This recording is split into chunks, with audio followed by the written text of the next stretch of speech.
Hello, my name is Edgar.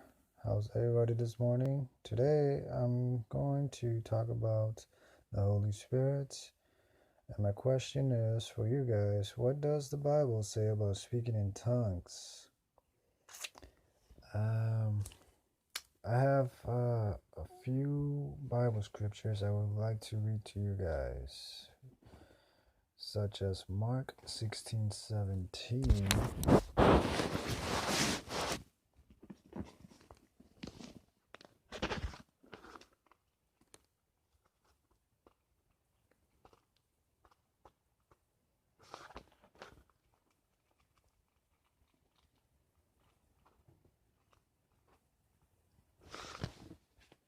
16:17.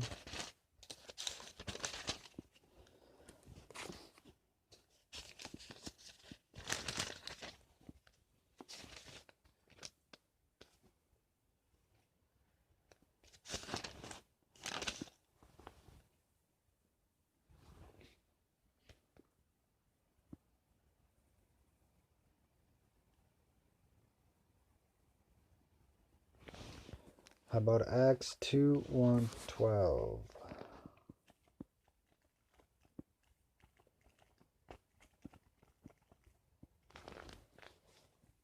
Acts 2:1-12.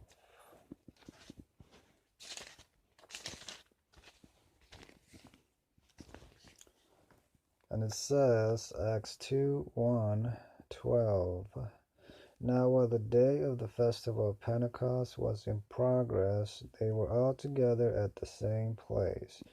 Suddenly there was a noise from heaven, just like that of a rushing stiff breeze, and it filled the whole house where they were sitting.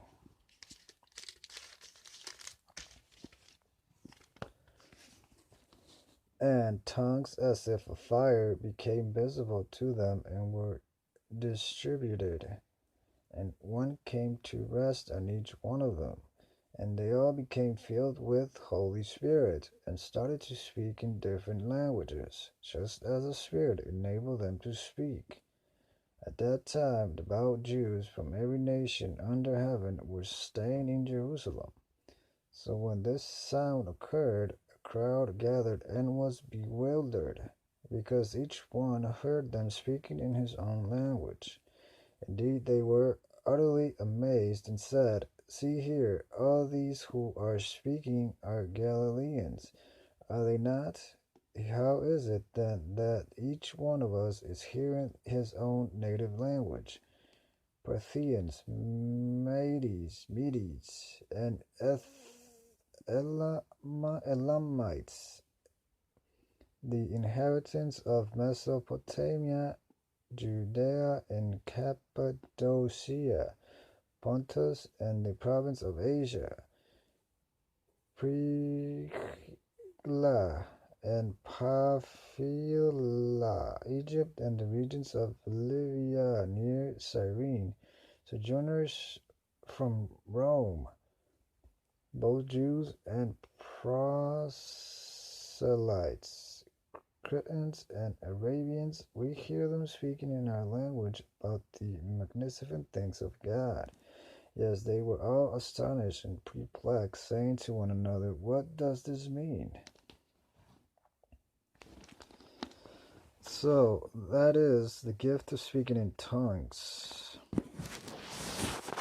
as described in Acts chapter 2, verse 1-12.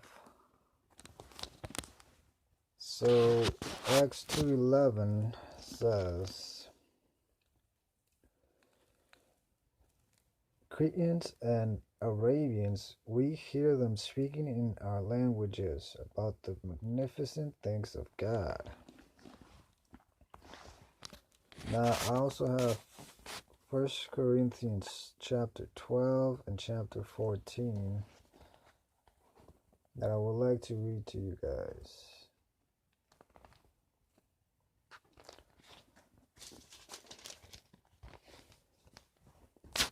Before I conclude this video.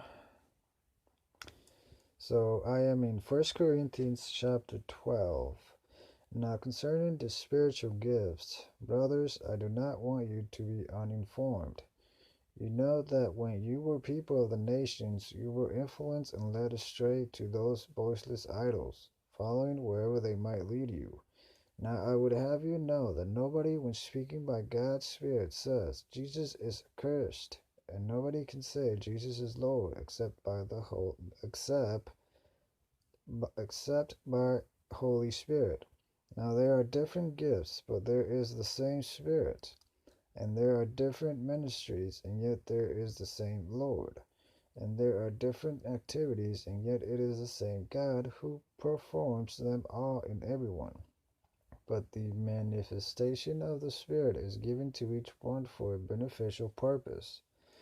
For to one is given speech of wisdom through the Spirit, to another speech of knowledge according to the same Spirit, to another faith for the same Spirit, to another gifts of healing by that one Spirit, to yet another operations of powerful works, to another prophesying, to another discernment of inspired expressions, to another different tongues, and to another interpretation of tongues. But all these operations are performed by the very same Spirit, distributing to each one respectively, just as it wills. For just as the body is one, but has many members, and all the members of that body, although many, are one body, so too is the Christ. For by one Spirit we're all baptized into one body, whether Jews or Greeks, whether slaves or free, and we were all made to drink one Spirit. For indeed the body is made up not of one member, but of many. If the foot should say, because I am not a hand, I am no part of the body, that does not make it no part of the body. And if the ear should say, because I am not an eye, I am no part of the body, that does not make it no part of the body. If the whole body were an eye, where would the sense of hearing be? If it were all hearing, where would the sense of smell be?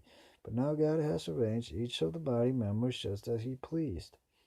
If they were all the same member, where would the body be? But now there are many members, yet one body. The eye cannot say to the hand, I do not need you. Or again, the head cannot say to the feet, I do not need you. On the contrary, the members of the body that seem to be weaker are necessary, and the parts of the body that we think to be less honorable we surround with great honor. So our unseemly parts are treated with great modesty, whereas our attractive parts do not need anything. Nevertheless, God has so composed the body, giving greater honor to the part that had a lack, so that there should be no division in the body, but its members should have mutual concern for one another. If one member suffers, all the other members suffer with it. Or if a member is glorified, all the other members rejoice with it.